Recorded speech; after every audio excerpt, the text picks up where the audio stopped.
Hello everyone, welcome to Kids Auto and Truck Repair.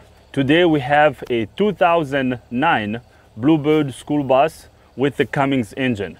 The complaint on this bus is the bus does not start. The engine cranks, but it doesn't start. So the first thing we're gonna do is we're gonna go in the bus and confirm the complaint. After confirming the complaint, we're gonna talk about what directions we're gonna go so we can figure out whatever that's causing this engine to crank but not start. So now let's go in the bus and confirm the complaint.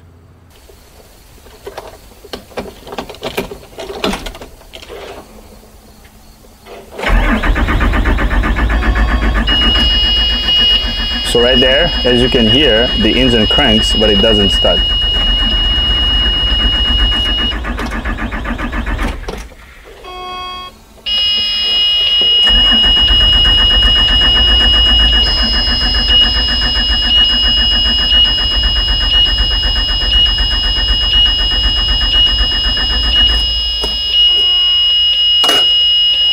Alright, so we have confirmed the complaint.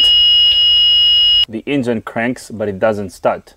So now the next step is going to be connecting a scan tool to the bus to see if we have any trouble codes in the engine computer that will help us figure out why this engine does not start. I'm going to get the scan tool connected to the bus and then I'll bring you guys back up. I got the scan tool connected to the vehicle. So now we're going to turn the key on.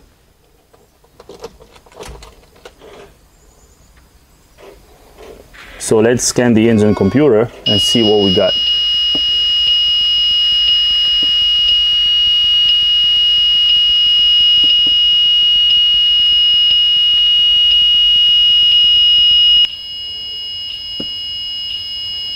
So this is a Bluebird School Bus.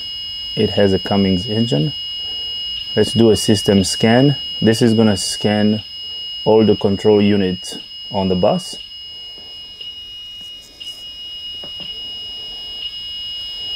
So now let's give the scan tool a couple minutes to scan the control units. The scan tool is done scanning all the control units on the bus. It looks like we have trouble codes in the ABS control unit.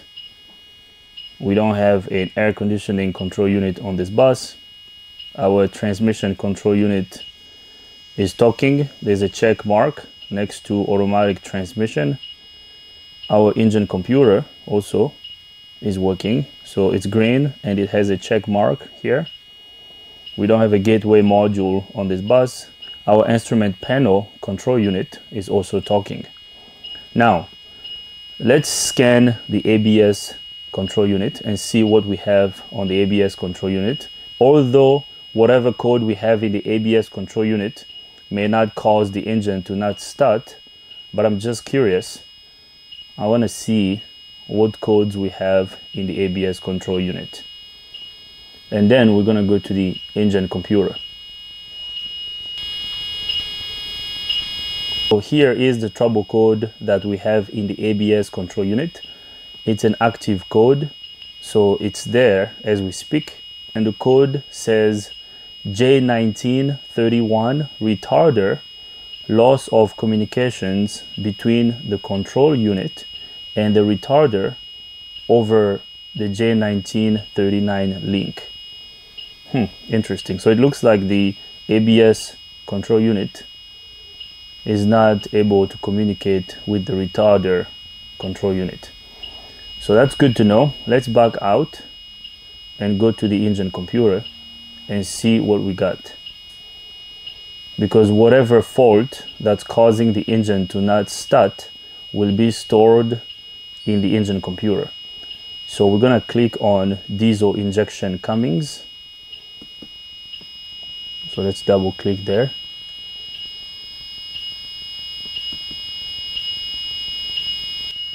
When we scan the engine computer, there is a message that says the writing to the memory is protected by password.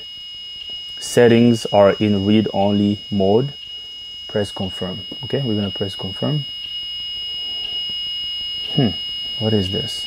There is another message that says control unit variant not recognized. System diagnosis could be limited. Variant code B4. And then it says communication interrupted. Reactivate. That's odd.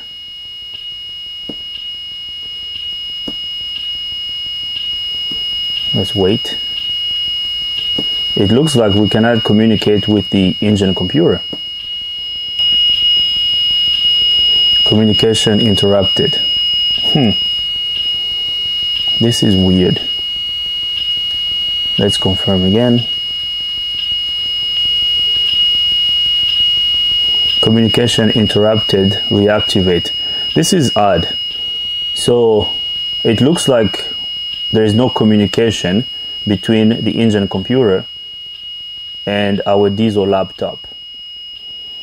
Okay, so I'm gonna back out. Let me see if I can talk to a different control unit. Let's see if we can talk to the transmission control unit. So, I mean, based on what we see over here, based on these colors, it looks like our engine computer is definitely on and it's talking, because this box over here is green and there's a check mark on it, which means this control unit is talking. But how come we cannot communicate with it? Let's do that again. Let's double click on it. It looks like we have a no com problem here. We have the same message that we had before. Let's click confirm. Same message, control unit variant not recognized. System diagnosis could be limited. Variant code B4. Press confirm to continue. Yes.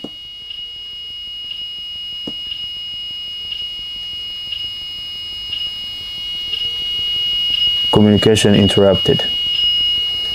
This is weird.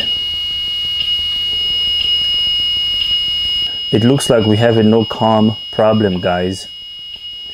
Now, what's interesting is that if we have a no com problem, why don't we have a U code or a no communication code in the other control units? So we cannot talk to the engine computer. So now I'm going to try to talk to the transmission control unit, because it's green, there's a check mark on it. It means this control unit is active. Since we cannot talk to the engine computer, let's try to talk to the transmission control unit and see what happens. Let's see if we can talk to it. Okay, so confirm. Right there. No fault codes found. So we can talk to the transmission control unit. We are inside the transmission control unit right now. Let's look at our data PIDs. So these are our transmission data PIDs. We can definitely see data PIDs inside the TCM. So the scan tool can communicate with the TCM, but it's not communicating with the ECM. Okay, so no codes in the TCM. I mean, I would expect a communication fault in the TCM, like a no communication with ECM trouble code. That's odd. So let's go back to our ECM and try to talk to it again. What's weird is that the box next to diesel injection is green. So I'm assuming this ECM is talking. So let's try to communicate with it again. I'm sorry if I'm being repetitive, if I'm going back and forth here. I'm trying to figure out what's going on, because we clearly cannot communicate with this ECM. Usually when I double click on the engine control unit, then you click confirm, then it takes you into the engine computer. But for some reason, yeah, so communication interrupted, reactivate. So we have a no com issues, guys. This engine computer is not communicating. Okay, so let's back out Now we need to talk about our next step. What's the game plan at this point? So at this point, the scan tool is not useful. I guess it was useful to let us know that the ECM is not communicating. So now we are done with the scan tool. Now let's talk about what we're gonna do so we can talk to the engine computer. We have to figure out if this engine computer is good. We have scanned the control units on the bus. The engine computer does not communicate. We cannot talk to the engine computer. And this is what's causing this engine to not start, because the engine computer is dead. It's weird how there is a green check mark next to the engine computer on the scan tool, but when we try to communicate with it, with the scan tool, it doesn't communicate. So now the next step is going to be going to the engine computer and checking our powers and grounds. We have to make sure that the engine computer is receiving good power and good ground so it can come on. If we have good power and good ground at the engine computer, then our problem is going to be a defective ECM. So now let's go under the hood and get access to the engine computer so we can test our powers and grounds.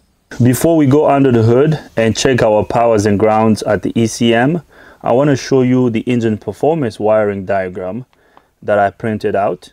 So I needed this wiring diagram to know which wires are the ground wires and the power wires. And this is an OEM wiring diagram. Okay, so I know which ones are our ground wires and which one are our power wires. And this is our ECM. These are our ECM connectors. Okay, so I have familiarized myself with the wiring off camera. I mean the engine computer wiring. So now let's go to the ECM and check our powers and grounds. I'm going to turn the key on. So now let's go check our powers and grounds at the ECM. I have a set of jumper cables connected to the batteries. So we have good power on the red alligator clamp and good ground on the black alligator clamp. So this power and ground will help us test our ECM wiring. Now here is our ECM. The engine computer is right here. We have two big connectors here and a small connector. When I looked at the wiring diagram, on the diagram I only saw two ground wires and two power wires. And our ground wires are these two wires, these two white wires on this connector, and then our power wires are these two red wires on this connector. What I like about this connector is that it's very easy to get to and it's pretty straightforward testing these wires. Okay, so we have to test these four wires. We should have ground on these two white wires and power on these red wires. So now what we're gonna do is we're gonna use this test light to test our power wires and ground wires. So I'm gonna connect my test light to ground.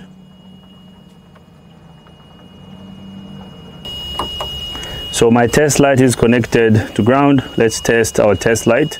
If I touch power, and if the test light is good, the test light should light. So I touch power, as you can see, test light lights. So our test light is good.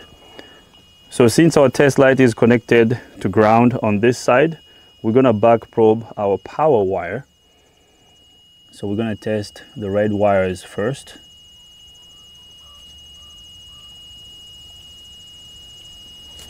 So right there, we back probe our first power wire. The key is on in the bus. If there is power at this first red wire, when I touch the test light to this back probing tool, my test light should light. Let's see what happens. So right there, as you can see, test light lights.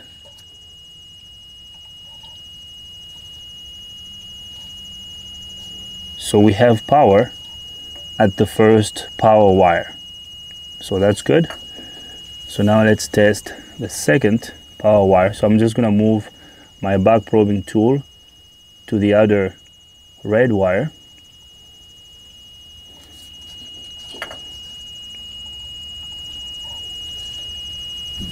Let me make sure we're making good connection here. So right there, test light.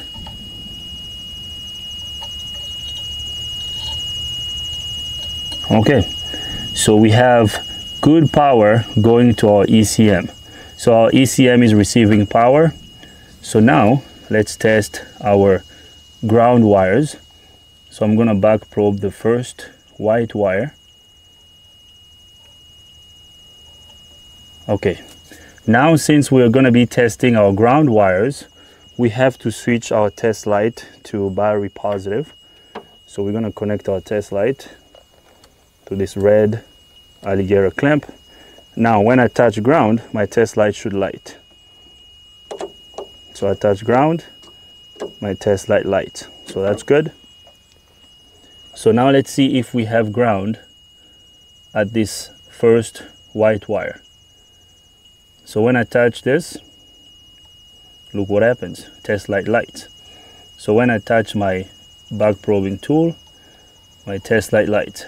So this tells me that we have ground at the first white wire. So there's ground at the first ground wire. So that's good. So now let's back probe the second ground wire. Okay, so we tested this one. So now we're going to test this one. Let's touch our back probing tool with the test light. Right there, test light lights. Okay, so we have good power and good ground at the ECM. So since we have good power and good ground at the ECM, what else is the problem? Because this computer should be communicating right now. Now I see a ground strap over here.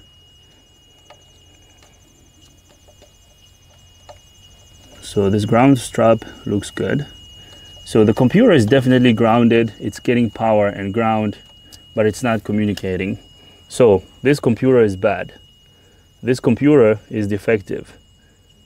Because if this computer was good, since it's getting power and ground, it should communicate with the scan tool. Since it's not communicating, we have a bad ECM. Okay. So what do? Do we go ahead and order a new ECM? What would you do in an instance like this? We have tested our power wires and ground wires at the ECM. The ECM is receiving good power and good ground. So this ECM should be able to communicate with the scan tool. Since it's not communicating, I'm pretty sure that this ECM is bad. But we're just not going to assume. We have to do our testing to be 100% sure that the ECM is the problem. Now, at this point, the next step would be testing our communication wiring. We would test the CAN bus network to make sure that the ECM is receiving the message from the rest of the modules on the bus. And if our CAN bus system is good, at that point, you can go ahead and replace the ECM. Now, I tried to find the CAN bus wiring of this bus, of this particular ECM. For some reason, it was very difficult to find. I couldn't find it. So, luckily for us, we have another bus here that's identical to the bus that we have. It has the same ECM and everything looks the same. So now what I'm gonna do is I'm gonna get an ECM from a non-good bus. This bus starts and runs. I'm gonna grab an ECM from it and put it on this bus to see if we can communicate with it. We're gonna see if our scan tool can talk to that ECM on this bus that's not starting. I believe this ECM has to be programmed, so when we get the non-good ECM and put it on this one, I don't think the bus is gonna start. I don't know, maybe. We'll try to start it, but I believe if the ECM is the only problem, we should be able to talk to it. And if we can talk to it, that will tell me that our problem is just the ECM. And at that point, I'm going to feel comfortable replacing the PCM, because we're going to have to order a new ECM for this bus, but I have to make sure that that's the problem before I get this ECM replaced. So I'm going to remove this ECM. Let's swap it with a non-good and see what happens. Lucky for us, we have another bus here that has the same ECM, but if you don't have that opportunity, if you don't have another vehicle that you can swap it with, if you don't have a vehicle that can give you a non-good ECM to try, make sure you check your CAN bus wiring, and at that point, if you still can communicate with the ECM, your problem will be the ECM itself. So now, let's go back under the hood and remove the ECM. Let's swap it with a non-good one and see what happens. We're going to remove the engine computer. I'm going to disconnect this first connector over here. Push the tab and then pull the connector. Okay, so the pins look good. We don't have a pin fitment issue. The connector feels good when it snaps in. Okay. So now we're going to disconnect the second connector. We're going to need an Allen socket to undo the screw on the connector. We're going to need a 4mm Allen socket to undo the screw on the connector.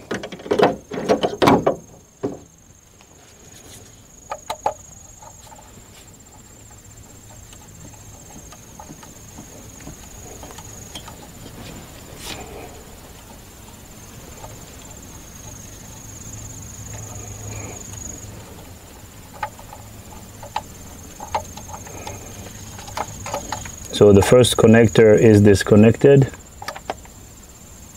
Everything looks good. I don't see any damaged or corroded pins. So everything looks good. So now we're going to disconnect the second connector.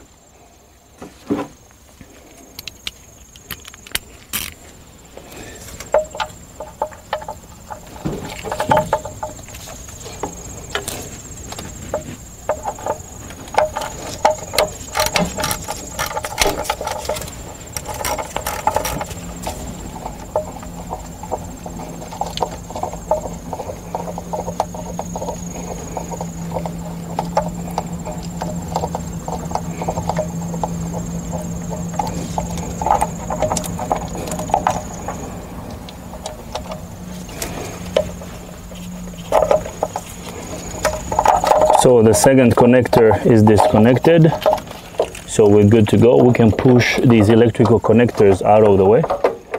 So now we're going to undo the bolts that hold the ECM to the engine block. This ECM has 4 10mm bolts. There's one up here, another one back here, and 2 more on the bottom of the ECM. So now I'm going to undo those bolts.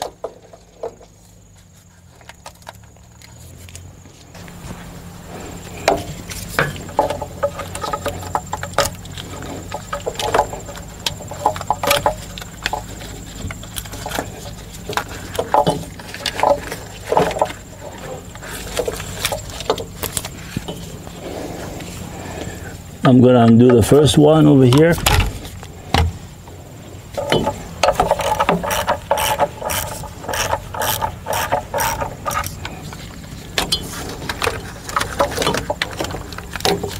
There's another one back here.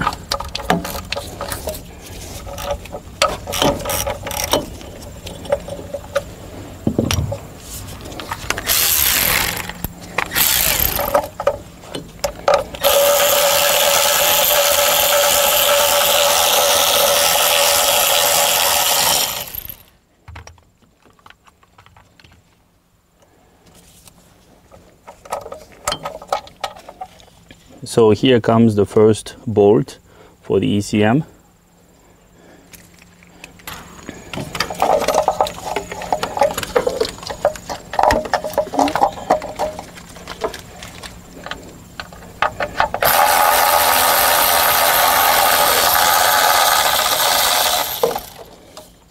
So here comes the second bolt.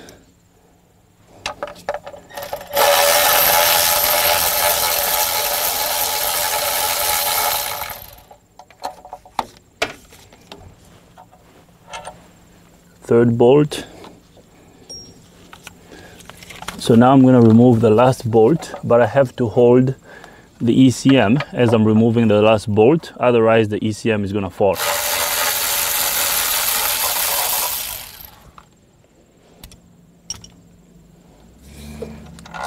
So here comes the last bolt. So our ECM can now come out. So here's the ECM. Okay, so the ECM is removed. So now let's get it out completely. So here's our ECM, guys. So we had to remove the 4 bolts that go over here. Okay, so our ECM is removed. So I'm going to put this in the bus, and then we're going to go to the bus that has a non-good ECM. We're going to remove it and install it on this bus and see what happens. So let's go put this ECM inside the bus. I'm going to put this right over here. We have our non-good school bus over there. It's the same bus, same engine, same everything. And that bus runs. So we're gonna get the ECM out of this bus and put it on the bus that doesn't start to see if that one is gonna run. Actually, before I remove the ECM from this bus, we're gonna start it first. So I'm gonna flip the battery switch to the on position.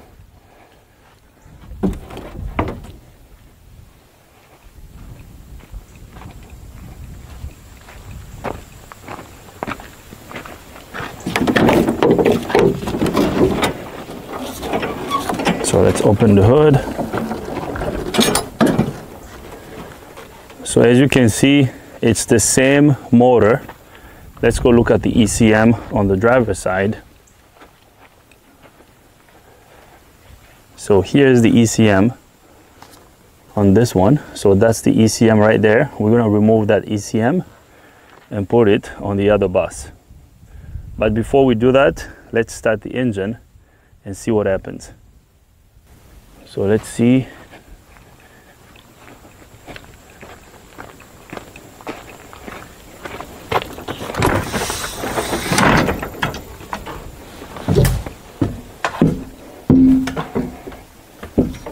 I'm gonna start the engine. Let's see if this thing is gonna run.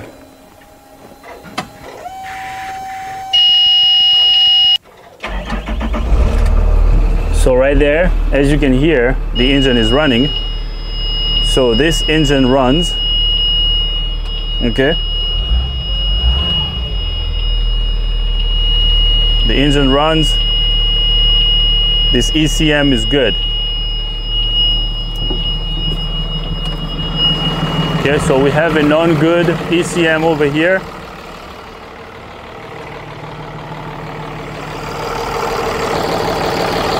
So now I'm going to turn off the engine, and after that we're going to remove this ECM and put it on the other bus.